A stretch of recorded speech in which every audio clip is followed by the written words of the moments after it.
बहुत बहुत मुबारक हो पुष्पा बहन, अब तो तुम भी सास बन गई। हाँ, वो तो खैर एक दिन बनना ही था। क्या हुआ पुष्पा बहन, तुम खुश नजर नहीं आ रही हो? सब ठीक तो है? हाँ, सब ठीक ही है। अच्छा, मुझे बहू के दहेज का सामान तो दिखाओ, हम भी तो देखें क्या क्या मिला है अजय को। चलो अंदर चलते हैं। ये कहकर पुष्पा की पड़ोसन सीधा नई बहू के कमरे में घुस जाती है, जहाँ एक नया डबल बेड था, कुछ नए बर्तन, एक पंखा और एक बक्सा। और फिर बस इतना ही? बाकी का सामान कहाँ है पुष्पा बहन? अब जो है वो यही है। ऐसा क्यों भाई? तुम्हारा अजय तो अच्छा खासा कमाता है, तो फिर तुम इतने कम में कैसे मान गई? बिमला के लड़के को देखो, नई मोटरसाइकिल मिली है उसे दहेज में, और वो सलोनी का लड़का, वो तो कुछ करता भी नहीं, फिर भी एसी दिया है उसके ससुराल वालों ने।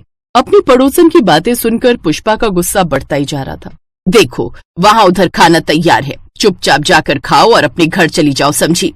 हाँ ठीक है पुष्पा बहन, अपनी बहू का गुस्सा मुझ पर क्यों उतार रही हो? पुष्पा एक खड़ूस और लालची किस्म की औरत थी। उसका एक ही बेटा था अजय, जिसकी शादी वो किसी अमीर लड़की से करना चाहती थी ताकि घर में खूब सारा दहेज आए। लेकिन हुआ उल्टा। अजय के दिवंगत पिता के वादे के मुताबिक उनके दोस्त की बेटी के साथ अजय की शादी हो गई। हालांकि अजय इस शादी से खुश था, लेकिन पुष्पा अपनी बहू से बहुत नाराज थी। लक्ष्मी, अरे ओ लक्ष्मी। जी माँ जी, आपने बुलाया? और नहीं तो क्या, जब आवाज लगाऊं तो एक बार में सुन लिया कर। जी माँ जी। ये बता, अभी तक सब्जी का मसाला क्यों नहीं पीसा तूने? माँ जी, वो मैं सिलबट्टा ही धो रही थी। हे भगवान, अगर तेरे बाप ने एक मिक्सी दे दी होती तो उसकी शान घट जाती क्या? शादी के तुरंत बाद ही अपनी सास के ताने सुनकर लक्ष्मी को बहुत बुरा लगा, लेकिन वो चुप रही। फिर कुछ दिन बाद, लक्ष्मी, मेरी वो लाल वाली साड़ी कहाँ है? माँ जी, वो धोने के लिए पड़ी है, मैं उसे धो दूं? नहीं, जाकर आग लगा दे उसे। अरे कमबख्त मारी, वो साड़ी मुझे आज पहननी थी। अगर अपने साथ एक वॉशिंग मशीन ले आती तो कुछ हो भी सकता था। वैसे मानना पड़ेगा तेरे बाप को, बेटी का नाम तो लक्ष्मी रख दिया, लेकिन लक्ष्मी के साथ लक्ष्मी भेजने में मौत आ गई उन्हें। रोज रोज पुष्पा इसी तरह लक्ष्मी को ताने मारती रहती। धीरे धीरे उसने अपने बेटे अजय के मन में भी लक्ष्मी के लिए जहर भर दिया, और फिर अजय ने भी उससे सीधे मुंह बात करना बंद कर दिया। ऐसे ही कई महीने बीत गए। अब लक्ष्मी माँ बन गई थी। उसने एक सुंदर सी बेटी को जन्म दिया था, और फिर लो, एक तो इसके बाप ने मुफ्त में हमारे सर ये कामचोर बांध दी, और अब इस कामचोर ने एक और आफत जन दी। अरे अगर एक बेटा दे देती तो तेरा कुछ चला जाता क्या?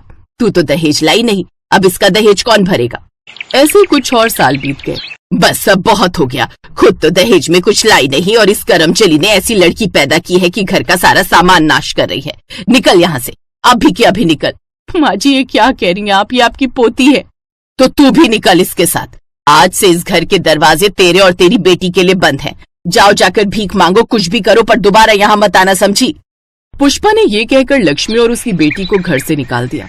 लक्ष्मी बहुत परेशान थी और अपने लिए काम धंधा ढूंढने लगी, लेकिन उसके साथ छोटी बच्ची देखकर किसी ने उसे काम पर नहीं रखा।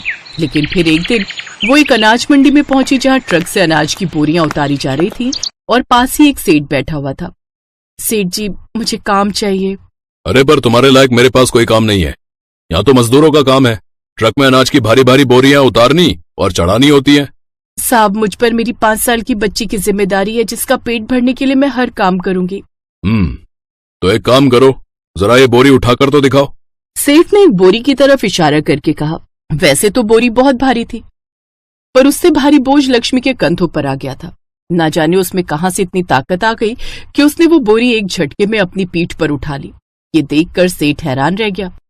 ठीक है, कल से काम पर आ जाना। वैसे नाम क्या है तुम्हारा? जी, लक्ष्मी नाम है मेरा। ठीक है। सेठ अच्छा आदमी था, उसने बुरे समय में लक्ष्मी की मदद की। अगले दिन से लक्ष्मी ने काम शुरू कर दिया। वो पूरा दिन बड़ी मेहनत करती। वो ट्रकों से बोरियां उतारती और उनमें अनाज की बोरियां लोड करती। फिर एक शाम, अरे ये क्या कर रही हो? झाड़ू क्यों लगा रही हो? जी, वो बोरियों से काफी अनाज गिर गया है, तो इसीलिए। अनाज जमीन पर गिरा अच्छा नहीं लगता ना? हाँ, वो तो ठीक है, पर इसके अलग से पैसे नहीं दूंगा मैं। मत देना सेठ जी, वैसे भी ये मैंने पैसों के लिए नहीं किया। अच्छा, तो एक काम करो, आज से यहाँ जो भी अनाज इकट्ठा हो वो तुम ले जाना। धन्यवाद सेठ जी। उस दिन ट्रकों में सोयाबीन की बोरियां भरी गई थी। लक्ष्मी ने साफ सफाई की तो उसे ढेर सारी सोयाबीन की दाल मिली। उसने वो सारी सोयाबीन इकट्ठा की और अपने साथ ले गई। उस दिन उसने सोयाबीन की दाल बनाई। ऐसे ही हर दूसरे दिन वो सोयाबीन घर ले आती और सोयाबीन की दाल बनाती। लेकिन रोज रोज सोयाबीन खा खा कर उसकी बेटी रानी का मन भर गया और उसने लक्ष्मी से कहा, माँ आप रोज रोज यही दाल क्यों बनाती हो? क्यों तुम्हें अच्छी नहीं लगती क्या? लगती है पर रोज रोज नहीं, कल कुछ और बनाना। ठीक है मेरी नकचड़ी। इत्तेफाक से अगले दिन भी सेठ के यहाँ सोयाबीन की ही बोरियां आई थी। शाम को लक्ष्मी ने सोयाबीन इकट्ठी तो कर ली, मगर वो सोचने लगी कि अब वो इस सोयाबीन से अलग क्या बनाएगी। तभी उसे एक आइडिया आया। वो घर गई और सोयाबीन की चाप बनाने की कोशिश करने लगी। अरे वाह, इसका मतलब मुझे आज भी याद है कि माँ कैसे चाप बनाती थी। अब इस चाप से मैं अपनी रानी के लिए मलाई चाप बनाऊंगी। गरीब लक्ष्मी की माँ ने कई साल कच्ची चाप बनाकर बाजार में बेची थी। उन्हें देखकर ही लक्ष्मी भी चाप बनाना सीख गई थी। आज वही हुनर उसके काम आ रहा था। उसने बहुत मन से अपनी बेटी के लिए मलाई चाप बनाई और फिर, माँ ये क्या बनाया आपने? मलाई चाप है बेटा, खाकर देखो तो जरा। अरे वाह, ये कितनी अच्छी बनाई है माँ आपने। अब से आप रोज रोज यही बनाना। अच्छा, और रोज रोज मलाई चाप खाने से तुम बोर नहीं हो जाओगी? इसे तो मैं रोज खा सकती हूँ। कितनी बढ़िया बनी है सच में। फिर भी काफी चाप बच गई। उसने वो चाप सेठ को भी खिलाई। अरे वाह लक्ष्मी बहन, कसम खा के कहता हूँ ऐसी मलाई चाप मैंने आज तक नहीं खाई। तुम एक काम क्यों नहीं करती? जब तुम्हारे हाथों में इतना हुनर है तो क्यों यहाँ मजदूरी करती हो भाई? अपना ठेला लगाओ और मलाई चाप बेचो। सच में सेठ जी, क्या वाकई इतनी अच्छी बनाई है मैंने? अरे और नहीं तो क्या। तुम एक काम करो, तुम्हें जितनी सोयाबीन ले जानी है ले जाओ यहाँ से, और मैं तुम्हें अलग से कुछ पैसे भी दे दूंगा। जाओ एक ठेला ले लो और कुछ बर्तन भी, और जब दुकान चलने लगे तो मुझे मेरे पैसे वापस दे देना, ठीक है? धन्यवाद सेठ जी, आपका ये एहसान मैं कभी नहीं भूलूंगी। उस दिन के बाद से लक्ष्मी की किस्मत चमक गई। कुछ साल बाद लक्ष्मी सेठ के पास दोबारा लौटी। अरे लक्ष्मी कैसी हो बहन? और रानी कैसी है? अच्छी है सेठ जी, 4th क्लास में पढ़ाई कर रही है। स्कूल बहुत बढ़िया है उसका। मैंने नया घर भी खरीद लिया है। वाह वाह, क्या बात है। बहुत मेहनत की है तुमने लक्ष्मी बहन। सब आपका ही आशीर्वाद है सेठ जी। ये लीजिए, ये 1 लाख रुपए है, इन्हें रख लीजिए। अरे पर मैंने तो सिर्फ 30,000 रुपए दिए थे तुम्हें शायद। जी सेठ जी, पर आपने उस समय मेरी मदद की थी जब मुझे जन्म देने वाले पिता ने मेरा साथ नहीं दिया। वैसे तो ये पैसे देकर भी मैं आपका कर्ज नहीं चुका सकती। सेठ की आंखों में खुशी के आंसू थे। वो लक्ष्मी की तरक्की देखकर बहुत खुश थे और उसमें अपनी बेटी को देख रहे थे।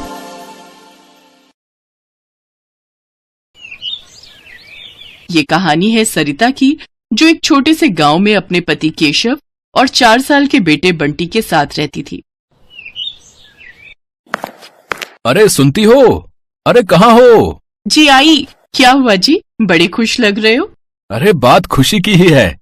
अपने सरपंच जी के बेटे का लगन होने वाला है। हमें भी न्योता दिया है उन्होंने, तो तैयार रहना। अरे वाह, पर इतने बड़े घर की शादी है तो थोड़ा ठीक से चलना होगा ना? हाँ वो तो है, वहाँ शहर के भी बड़े बड़े लोग आएंगे। और खाने के लिए भी बहुत कुछ होगा वहाँ। चलो, अपना बंटी बड़ा खुश हो जाएगा। हाँ सही कहा। सरिता गांव के सरपंच रामलाल के बेटे की शादी को लेकर बहुत उतावली थी। कुछ दिनों बाद शादी का दिन भी आ गया। केशव सरिता और बंटी को लेकर शादी में पहुंचा। पंडाल में एक से बढ़कर एक लजीज व्यंजन सजे हुए थे, मगर सरिता और केशव की नजर बस पालक पनीर के बर्तन पर ही अटकी हुई थी। जब खाने की शुरुआत हुई तो दोनों ने भरपेट पालक पनीर खाया और छोटे बंटी ने भी पहली बार पालक पनीर का स्वाद चखा। असल में केशव की माली हालत बहुत खराब थी, तो घर में 2 वक्त हर किसी को पेट भर खाना मिल जाए, यही एक बड़ी चुनौती थी। ऐसे में ये दावत उनके लिए किसी सौगात से कम नहीं थी। तीनों ने शादी की दावत अच्छे से खाई और फिर अगले दिन, माँ मुझे वो खाना है। क्या बेटा, क्या खाना है मेरे बच्चे को? वही जो हमने कल खाया था, हरा हरा सा, जिसमें वो सफेद सफेद डब्बे थे। अच्छा वो, अरे मेरे प्यारे लल्ला, उसे पालक पनीर कहते हैं। हाँ माँ, वही पागल पनीर। अरे मेरा लल्ला, ठीक है ठीक है, मैं अपने लल्ला के लिए बना दूंगी पागल पनीर। ठीक है माँ। हंसी हंसी में सरिता ने बंटी से पालक पनीर बनाने का वादा तो कर दिया, लेकिन वो खुद नहीं जानती थी कि वो ये करेगी कैसे। केशव एक छोटा किसान था। जब उसकी फसल बिकती थी तभी थोड़े बहुत पैसों का इंतजाम हो पाता था और उन्हीं पैसों में अगली फसल तक का खर्चा चलाना होता था। और ये बात सरिता भी अच्छे से समझती थी। उफ, बंटी से बोल तो दिया, पर पालक पनीर बनाने में तो बड़ा खर्चा होगा और अभी तो बहुत तंगी है। इनसे बात भी की तो बहुत गुस्सा करेंगे, अब क्या करूं मैं? इसी उधेड़-बुन में सरिता का पूरा दिन निकल गया। फिर अगले दिन सुबह उठते ही सरिता को चिंता होने लगी, क्योंकि उसने केशव से रुपए मांगे नहीं थे और बंटी सुबह से ही पालक पनीर खाने की जिद कर रहा था। सरिता बुझे मन से रसोई में गई और जाकर आटा गूंथने लगी। तभी उसे एक ख्याल आया। वो जल्दी से पड़ोसी के खेत से थोड़े से ताजे पालक के पत्ते मांग कर ले आई। फिर उसने गुथे आटे की लोई के चौकोर टुकड़े करके उन्हें अच्छे से पकाया और उन्हें पालक पकाकर उसमें बिल्कुल पनीर की तरह डाल दिया। और फिर माँ जल्दी लाओ ना, पागल पनीर बना नहीं क्या अब तक? बन गया लल्ला, लो, ये रहा। अरे वाह, आज तो मजा ही आ जाएगा। हाँ मेरे बच्चे, लो अब जल्दी से खाओ। मासूम बंटी बिना कुछ समझे बूझे खाता गया, मगर सरिता अंदर से बहुत दुखी थी, क्योंकि वो तो सच जानती थी। फिर उसी शाम, बाबा आपको पता है माँ ने आज क्या बनाया? अब क्या बनाया बेटा? माँ ने आज वो शादी वाला पागल पनीर बनाया खाने में। क्या? अच्छा उसे पालक पनीर कहते हैं बेटा। केशव बंटी की बात पर हंसा, पर वो हैरान भी था कि आखिर पालक पनीर बनाने के लिए सरिता पैसे कहाँ से लाई। उसने फौरन अंदर जाकर सरिता से पूछा, सरिता, वो बंटी बता रहा था कि तुमने पालक पनीर बनाया है। जी मैं लाओ, थोड़ा सा हमें भी चखा दो फिर। सरिता को कुछ समझ नहीं आ रहा था कि वो केशव को क्या कहे, तो फिर उसने बिना कुछ सोचे समझे केशव के सामने भी वही पालक की सब्जी लाकर रख दी, जिसमें पनीर की जगह आटे के चौकोर टुकड़े थे। पहला निवाला खाते ही केशव को सारी बात समझ में आ गई। उसने कुछ नहीं कहा, लेकिन जब उसने सरिता की तरफ देखा तो उसकी आंखों में आंसू थे। केशव ने उसी वक्त खाना छोड़ा और घर से बाहर निकल गया। केशव के इस तरह के बर्ताव से सरिता और ज्यादा डर गई। वो और रोने लगी। फिर कुछ देर बाद केशव घर वापस आया तो उसके हाथों में एक थैला था। बंटी, ओ बंटी, जल्दी से बता, शाम को मेरा बेटा क्या खाएगा? मैं तो वही खाऊंगा, माँ ने बनाया है ना, वो पागल। हाँ समझ गया। चलो अब हम सब मिलकर असली वाला पालक पनीर बनाएंगे। केशव के हाथों में पनीर, क्रीम और बाकी मसाले थे, जो उसने मुस्कुराते हुए सरिता को थमा दिए। वो सारा सामान उधार लेकर आया था। उस दिन सरिता ने भी पूरी मेहनत और सावधानी के साथ पालक पनीर बनाया। जब तक पालक पनीर बनकर तैयार हुआ तो केशव और बंटी वहीं रसोई में बैठे सरिता को बड़े ध्यान से देखते रहे। और फिर जैसे ही सरिता ने असली पनीर के साथ पालक पनीर उन दोनों को परोसा तो दोनों के चेहरे खिल गए। पहला निवाला खाते ही बंटी सीधा जाकर अपनी माँ के गले लग गया। ये वाला पागल पनीर तो शादी वाले से भी बहुत अच्छा है माँ। सच में सरिता, बंटी बिल्कुल सही बोल रहा है। तुमने तो कमाल कर दिया। अब मुझे लगता है अब तुम्हारा ये पालक पनीर ही हमारी किस्मत पलटेगा। जी मैं कुछ समझी नहीं, आप कहना क्या चाहते हो? देखो, मैं कई दिनों से खेती छोड़कर एक ढाबा खोलने के बारे में सोच रहा था। खेती की जमीन तो है ही अपने पास, उसी में एक छोटा सा ढाबा चलाने के बारे में सोच रहा था। लेकिन बस ये नहीं समझ पा रहा था कि अच्छा खाना बनेगा कैसे, जो लोगों को पसंद भी आए और खाना बनाने के लिए किसी को मजदूरी भी ना देनी पड़े। लेकिन अब सब समझ में आ गया है। तुम चलाओगी ढाबा और मैं और बंटी करेंगे तुम्हारी मदद। केशव की बात सुनकर सरिता की आंखों में खुशी के आंसू आ गए। उसे खाना बनाने का हमेशा से शौक था, लेकिन पैसों की कमी के चलते वो इस शौक को कभी आगे नहीं बढ़ा पाए। लेकिन अब उसका ये शौक उनकी कमाई का जरिया बनने वाला था, तो सरिता भी पूरी तरह से तैयार थी। अगले ही दिन से केशव ने बांस बल्लियों की मदद से ढाबा बनाना शुरू कर दिया और पूरे एक हफ्ते की मेहनत के बाद सरिता का पालक पनीर ढाबा बनकर तैयार हो गया। शुरुआत के लिए केशव को थोड़े पैसे कर्ज पर लेने पड़े, लेकिन फिर सरिता की मेहनत और लगन ने वो कर दिखाया जिसकी केशव ने उससे उम्मीद लगाई थी। यूं तो सरिता ढाबे के लिए खाने के लिए कई चीजें बनाती थी, लेकिन उसका बनाया पालक पनीर ही सबसे ज्यादा लोगों के सिर चढ़कर बोल रहा था। भाई वाह, मजा ही आ गया भाई। भैया, पालक पनीर में इससे पहले ऐसा स्वाद नहीं आया, बता रहे। गजब बना भैया, गजब, कसम से। किसने बनाया वैसे? कोई खास कारीगर है क्या आपके पास? है? जी हाँ, है ना। और वही इस ढाबे की असली मालकिन भी है। वो मेरी पत्नी सरिता, उसी ने बनाया है सब कुछ। अरे वाह,